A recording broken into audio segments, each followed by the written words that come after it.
अस्सलामुअलैकुम रहमतुल्लाहि वबरकातुहू। जी हाँ दोस्तों, मैं एहतिशाम निज़ामी कासमी आज 8 अक्टूबर 2024 है। जी हाँ दोस्तों, आपको बताते चले पूरा मुल्क जाम करने का मौलाना तौक़ीर रज़ा ने एक बड़ा ऐलान कर दिया है। आज मुसलमानों को हरियाणा में बड़ी शानदार कामयाबी मिली है। दोस्तों, जम्मू कश्मीर में मुसलमानों की हुकूमत आज बनती हुई दिखाई दे रही है, पूरा मुल्क देख रहा है। इस ताल्लुक़ से आपको आगाह करेंगे।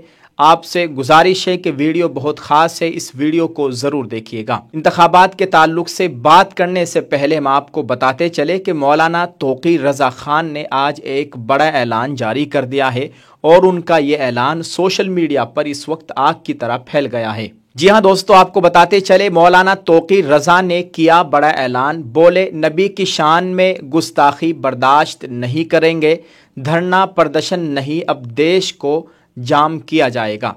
आपको बताते चले कि मारूफ आलिम दीन बरेली में मौलाना तौक़ीर रज़ा ख़ान ने एक बार फिर से एक बड़ा बयान जारी कर दिया है। उन्होंने कहा कि आखिर कब तक नबी की शान में गुस्ताखी होती रहेगी। अब धरना प्रदर्शन नहीं किया जाएगा, ज्ञापन नहीं दिया जाएगा, बल्कि इस मुल्क को जाम किया जाएगा। इसके लिए दशहरा के बाद एक नई तारीख का ऐलान किया जाएगा। फिर हिंदुस्तान के तमाम मुसलमान दिल्ली पहुंचेंगे और देश को जाम करेंगे और अपनी बात रखेंगे। जब देश के हर ज़िले से मुसलमान तिरंगा लेकर निकलेगा तो शहर जाम होगा ही। एक दिन की तकलीफ़ बर्दाश्त करके मुल्क के, देश के बेहतरी के लिए ये काम किया जा सकता है। आज मौलाना तौक़ीर रज़ा ख़ान ने ये बड़ा अहम ऐलान जारी किया है। दोस्तों, आप इस ताल्लुक से क्या कहेंगे? नबी की शान में कितनी बड़ी गुस्ताखी हुई है। बदबख्त ने, उस मलऊन ने कितनी बड़ी गुस्ताखी की है जो कि नाकाबिल बर्दाश्त है, और इसी को लेकर मौलाना तौक़ीर रज़ा ने यह ऐलान जारी किया है। आप इस ताल्लुक से दोस्तों क्या कहेंगे? कमेंट में ज़रूर लिख कर बताइएगा और इसको शेयर ज़रूर करें। दोस्तों, अब बात करते हैं इलेक्शन के ताल्लुक से। बताया जा रहा था कि हरियाणा में कांग्रेस की हुकूमत बनने जा रही है, लेकिन ऐसा नहीं हुआ। वहां फिर से बीजेपी आ रही है और कांग्रेस हार रही है। आपको ये बताएंगे कि हरियाणा में कुछ मुस्लिम उम्मीदवारों ने शानदार कामयाबी हासिल की है। बताया जा रहा है, लंदन पोस्ट की शाये एक रिपोर्ट के मुताबिक हरियाणा फिरोजपुर झिरका से मम्मन खान ने जीत दर्ज की है। 98,441 वोटों से बीजेपी उम्मीदवार को बुरी तरह हराया है। इन्होंने बहुत बड़ी कामयाबी हासिल की है। दोस्तों, हरियाणा पुन्हाना विधानसभा से कांग्रेस प्रत्याशी चौधरी मोहम्मद इलियास ने 31,916 वोटों से शानदार कामयाबी हासिल की है। हरियाणा नूह विधानसभा से चौधरी आफ्ताब अहमद साहब ने 46,963 वोटों से शानदार कामयाबी हासिल की है। हरियाणा चुनाव जुलाना विधानसभा से कांग्रेस उम्मीदवार विनेश फोगाट ने अपनी शानदार कामयाबी हासिल की है। विनेश फोगाट ये खातून पहलवान हैं और इनका नाम खूब चर्चा में रहा है, खूब मीडिया में रहा है। आप सब लोग जानते होंगे, स्क्रीन पर आप इनको देख सकते हैं। विनेश फोगाट ने कांग्रेस पार्टी ज्वाइनिंग करने के बाद इन्होंने जुलाना विधानसभा से इलेक्शन लड़ा था।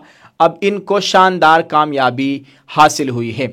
एक गैर मुस्लिम खातून पहलवान है विनेश फोगाट। दोस्तों, आपको बताते चले हरियाणा हथीन विधानसभा से कांग्रेस उम्मीदवार मोहम्मद इसराइल ने शानदार जीत हासिल की है, अल्हम्दुलिल्लाह। हरियाणा जगातरी विधानसभा से कांग्रेस के प्रत्याशी अकरम खान ने 6,868 वोटों से ये इलेक्शन जीते हैं। इन्होंने शानदार कामयाबी हासिल की है, अल्हम्दुलिल्लाह। 6 मुस्लिम विधायकों ने शानदार कामयाबी हासिल की है। दुआ है अल्लाह ताला खैर व आफियत का मामला फरमाए। आप इस ताल्लुक से दोस्तों क्या कहना चाहेंगे? कमेंट में ज़रूर लिखकर बताइएगा। दोस्तों, हरियाणा में भाजपा फिर से वापस आ रही है, कांग्रेस हार रही है।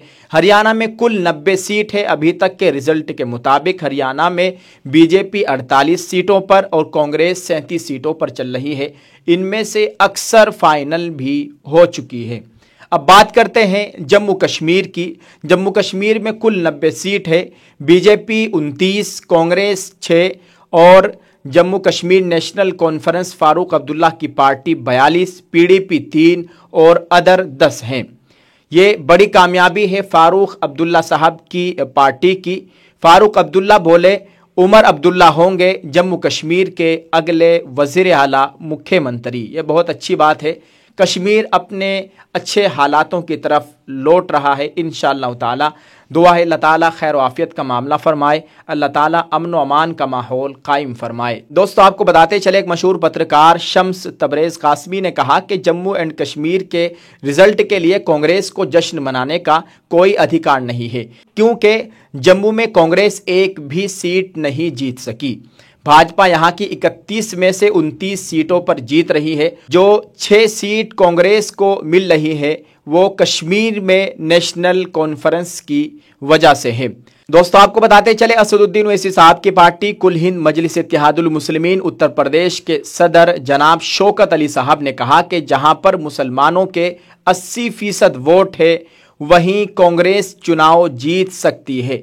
आज भी हिंदू समाज कांग्रेस के साथ नहीं है। हमारे वोट पर मलाई खाने वाले हमारे मुद्दे पर खामोश रहते हैं। ये इन्होंने तंज किया है क्योंकि कांग्रेस पार्टी को कहीं भी शानदार कामयाबी नहीं मिली है।